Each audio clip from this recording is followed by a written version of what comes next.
రాయి తీసుకొని కొట్టి ఏంది మరి మార్నింగ్ నుంచి ఒకటే గోల. ఈ తెలుగుదేశం వాళ్ళది ఏంది ప్రెస్ మీట్లు పెట్టి రాయి తీసుకుని కొట్టారు ఫస్ట్ సీఎంని.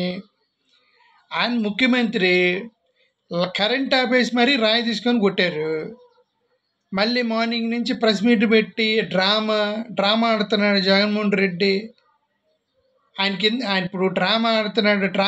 ఎవరన్నా రాయి తీసుకుని కొట్టుకోడు పిచ్చేయండి ఆయనకి ఏమన్నా. ఆయన వాళ్ళు ఎవరో ప్రెస్ మీట్ పెట్టి ఏదో మేము ప్రశ్నలు వేస్తున్నాం, ఈ ప్రశ్నలకు నువ్వు సమాధానం చెప్పు అని ఒక 10 ప్రశ్నలు ఆయన ఎవరో ప్రెస్ మీట్ పెట్టి సోషల్ మీడియాలో తిప్పుతున్నారు. కరెంట్ ఎందుకు పోయింది అంటున్నారు. కరెంట్ ఎందుకు పోయిద్దంటే వాడు రాయి తీసుకుని కొట్టాలి, కనపడకుండా ఉండాలంటే దగ్గరలో ఉన్న ట్రాన్స్ఫార్మర్కి తీసుకెళ్ళి అక్కడ ఫీజు బీకుంటాడు. కరెంట్ ఎందుకు పోయేది? ఫీజు బీకి కొట్టుంటాడు కనపడకుండా. జగన్మోహన్ రెడ్డి గారి కరెంటు పోతే ఆయన ఇంకా పాదయాత్ర ఎందుకు చేస్తున్నారంటే కింద కారులు లేవా, బైకులు లేవా, లైట్లు లేవా? జగన్మోహన్ రెడ్డి గారు బస్ మీద ఉంటే కనపడదా?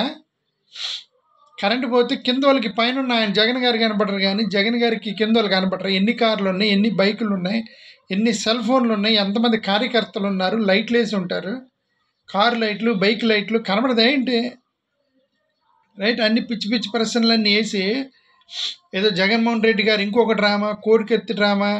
ఆ కోడికెత్తి డ్రామా అనేది ఇప్పుడు ఆ కోడికెత్తి సీన్ అనే ఇష్యూ కూడా అది పెద్ద దారుణం. అది అతను అటెంప్ట్ చేశాడు, ఇతను హత్య ప్రయత్నం చేశాడు జగన్మోహన్ రెడ్డి గారి మీద.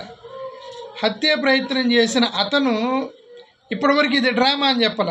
అతను చెప్పాడు, శ్రీని అనే అతను ఇది పెద్ద డ్రామా, నన్ను ఊరికే కత్తి తీసుకొని అట్లా గీకమన్నారు, నీకు డబ్బులు ఇస్తామన్నారు, డ్రామా ఆడమన్నారు అని కోడికత్తి సీన్ చెప్పాడు. అది బాధితుడు మీ పార్టీలో తిప్పుతున్నారు కదా అతన్ని, మీ పార్టీ మీటింగ్లకు తిప్పుతున్నారు, అతను బెయిల్ తీసుకొని బయటే ఉన్నాడుగా ఇప్పుడు. అతను చెప్పాడా ఇది జగన్ గారు నన్ను డ్రామా ఆడమన్నారని? అతను నేను పొడిచాను, కత్తి తీసుకొని నేను పొడిచాను, ఎందుకంటే ఆయన ఏదేదో రీజన్స్ చెప్పాడు, నాకు అభిమానాను ఏదేదో రీజన్ చెప్పాడు, పొడిచాను ఆయన అయితే చెప్తున్నాడుగా. డ్రామా అని మాత్రం చెప్పలేదు కదా. అది మరి మీరేంది అది కోడికెత్తి డ్రామా?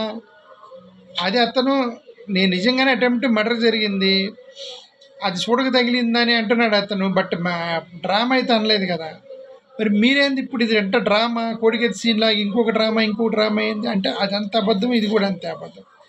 అటెంప్ట్ మర్డర్ జరిగింది జగన్ గారి మీద. అటెంప్ట్ హామ్ చేయాలనేటువంటి ఇంటెన్షన్ మాత్రం 100% జగన్మోహన్ రెడ్డి గారి మీద జరిగింది. అది చేసి అది తప్పనిసరిగా ప్రతిపక్షాలే చేశారు, మీరే రాయి తీసుకొని కొట్టి చీకట్లో మళ్ళీ మీరు కోడికెత్తి డ్రామా కొట్టి ప్రతిసారి జగన్ గారి మీద కొట్టడం, కత్తులు విసరడం, లేదు డ్రామా అని మీ మీడియా ఛానల్తో పెట్టించడం. ఏంది గోల రోజు వీళ్ళతోటి, తెలుగుదేశం వాళ్ళతోటి. రైట్, తెలుగుదేశం వల్లే మొత్తం తెలుగుదేశంలోనే చాలామంది సినిమా నాయకులు ఉన్నారు, వీళ్ళు బాగా నటిస్తారు. కానీ జగన్ గారి బాధితులు ప్రతిసారి ఆయన్ని ఒకసారి కత్తితోటి, ఒకసారి రాళ్ళతో కొట్టించుకుంటున్నాడు జగన్మోహన్ రెడ్డి గారు. ఇది 100% అటెంప్ట్ మర్డర్ జరిగింది. వీళ్ళు ఎన్ని ప్రెస్ మీట్లు పెట్టుకొని మాకు సంబంధం లేదని వీళ్ళు ఎంత చెప్పినా సరే నెక్స్ట్ ఎలక్షన్స్లో మాత్రం మూకుమ్మడిగా ఓట్లు వేసి జగన్ గారిని గెలిపిస్తారు. మీరు తెలుగుదేశం వాళ్ళపైన అయిపోయింది. ఓకే, 2019లో పొరపాటున అతను కోడికెత్తి సీన్ చేత గిగిచ్చినాం అతన్ని, జగన్ గారిని. మరీ 23 సీట్లు వచ్చాయి, ఇప్పుడన్నా కొద్దిగా జాగ్రత్తగా ఉందామని కూడా లేదు. ఎవరికో రాయిచ్చి పంపించారు, వాడు వేసాడు చీకట్లో.